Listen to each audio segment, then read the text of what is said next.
오늘 우리가 함께 읽을 말씀 사무엘하 3장, 고린도전서 14장, 에스겔 12장, 시편 51편 말씀입니다. 자, 오늘 말씀으로 나눌 주제 형통입니다. 우리가 형통한 삶을 살아갈 수 있다라는 겁니다. 곧 하나님을 통하여 형통한 삶을 살아갈 수 있습니다. 하나님과 함께하며 살아가는 삶이 형통한 삶의 비결입니다. 사무엘하 3장은요, 다윗의 집은 강하여져 가고 사울의 집은 약하여 갔음을 전하고 있습니다. 사무엘하 3장 1절에 사울의 집과 다윗의 집 사이에 전쟁이 오래매 다윗은 점점 강하여 가고 사울의 집은 점점 악하여 가니라. 자, 하나님께서 다윗과 함께 하시니 다윗의 집은 강하여지는 등 형통의 축복이 주어진 것이고요. 반면에 하나님께서 떠난 사울의 집은 점점 기울어가게 된 것입니다. 자, 이런 다윗의 형통은 그 아들들을 통해서 분명히 보여주고 있는데, 곧 많은 아들들은 하나님께서 다윗을 축복하셨다라고 하는 사실을 나타내주고 있습니다. 또한 사람들의 마음이 다윗에게로 향해서 다윗이 온 나라의 왕이 되어야 한다, 여론이 조성되었음도 말씀하고 있는데, 이를 통해서도 하나님의 형통이 다윗에게 있었음을 보여주고 있습니다.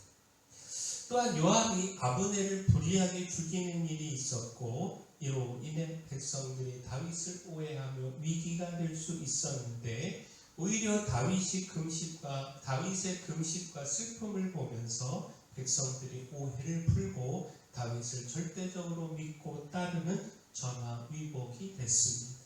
하나님께서 위기를 통해서도 다윗을 형통케 하셨음을 보여주고 있습니다.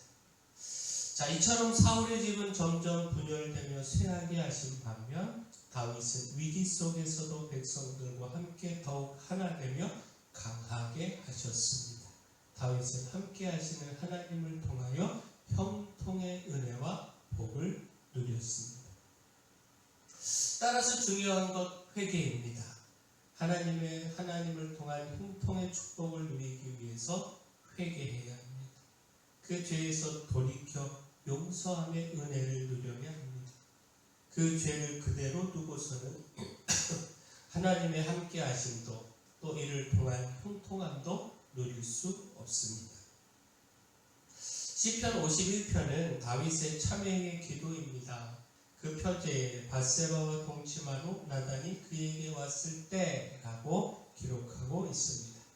곧 다윗이 밧세바와 간음하고 또 밧세바의 남편 우리아를 전쟁터에서 죽게 한 이후 선지자 나단이 그 범죄를 지적하고 책망했을 때 깨닫고 통회하며 전심으로 회개한 기도입니다. 자, 여기서 회개를 통해 누리는 형통을 볼 수가 있는데, 하나님이 주시는 형통한 삶을 위해 회개는 필수입니다.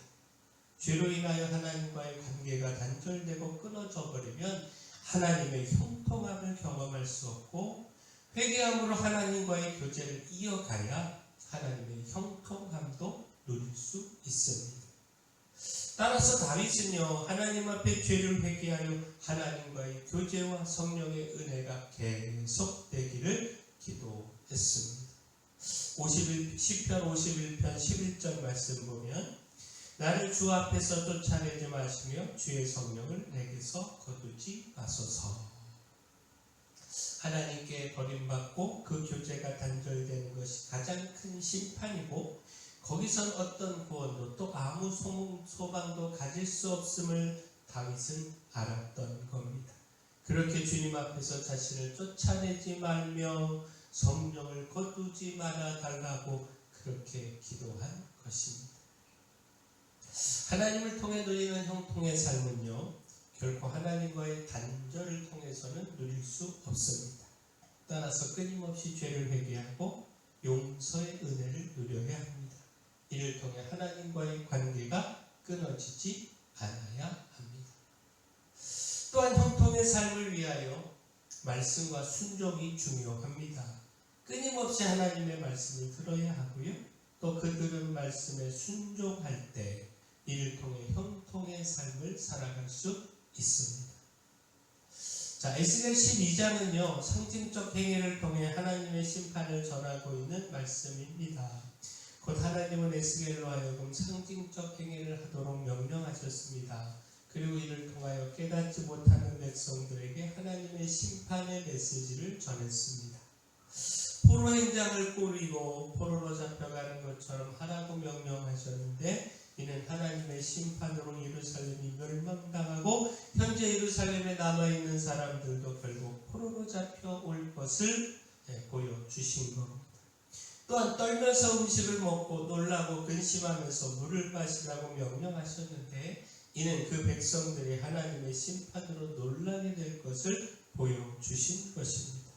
그 백성들의 포악함으로 말미암아 하나님의 심판이 임하고 그 땅이 황폐하게 될 것을 말씀하신 것입니다. 자, 여기서 에스겔에게 하나님의 말씀이 끊임없이 주어지고 있다라고 하는 사실을 주목해야 합니다. 하나님은 말씀하고 계시고 에스겔은 그 말씀을 놓치지 않고 듣고 있다라는 겁니다. 곧 에스겔은 하나님의 말씀을 끊임없이 들으며 순종했고 이를 통하여 그의 사역은 형통할 수 있었습니다. 하나님으로부터 끊임없이 주어진 말씀과 이에 대한 순종이 선지자로서 에스겔의 사역을 머뭇거리거나 막힘없이 행하도록 이끌었습니다. 이처럼 끊임없이 하나님의 말씀을 듣는 것 그리고 그 말씀에 절대적으로 순종하는 것이 형통의 은혜를 누리는 비결입니다.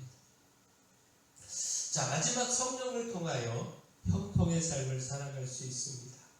무엇보다 우리에게 주어진 사역은요 성령 없이 감당할 수 없습니다. 자, 고린도전서 14장은 성령의 은사, 특별히 방언과 예언에 대한 가르침입니다. 방언은 자기의 덕을 세우는 반면에 예언은 교회의 덕을 세운다 라고 하는 사실을 전하면서 예언하기에 더욱 힘쓰라고 가르치고 있고 또 교회 안에서 질서 있게 사용하여야 함을 가르치고 있습니다. 곧 방언을 할 때는 통역하는 자가 있어야 하고 통역하는 자가 없으면 교회에서 잠잠해야 하며 또 예언은 둘이나 셋이나 말해야 말하고 또 분별이 필요함을 가르치고 있습니다. 결국 강조점은 교회의 덕에 있습니다. 영적인 은사들을 사모하며 풍성함을 구하되 그것이 교회의 덕을 세우는 것에 목적이 있어야 한다라는 겁니다. 곧 고린도전서 14장 12절 말씀 보면 그러므로 너희도 영적인 것을 사모하는 자인즉 교회의 덕을 세우기 위하여 그것이 풍성하기를 구하라. 자, 성령의 은사들이 무질서 속에서 무분별하게 사용될 때는 문제가 발생할 수밖에 없습니다. 그러나 질서 속에서 바르게 사용될 때 교회의 덕이 세워지고 유익함이 있게 됩니다. 성령의 은사와 능력을 통한 우리의 믿음과 사역에 하나님의 형통의 은혜를 누릴 수 있습니다. 곧 우리의 힘으로 할 수 없는 일들을 성령을 통하여 행할 수 있습니다.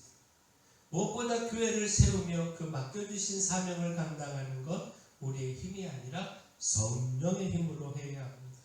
성령께서 능히 그 사역을 감당할 수 있게 도우시고 형통케 하십니다. 자, 형통의 은혜와 복은 하나님께 있습니다. 따라서 죄를 회개하며 하나님과 함께 해야 하고 또 말씀에 순종해야 합니다. 하나님께서 주시는 성령의 은사를 구하고 따라야 합니다.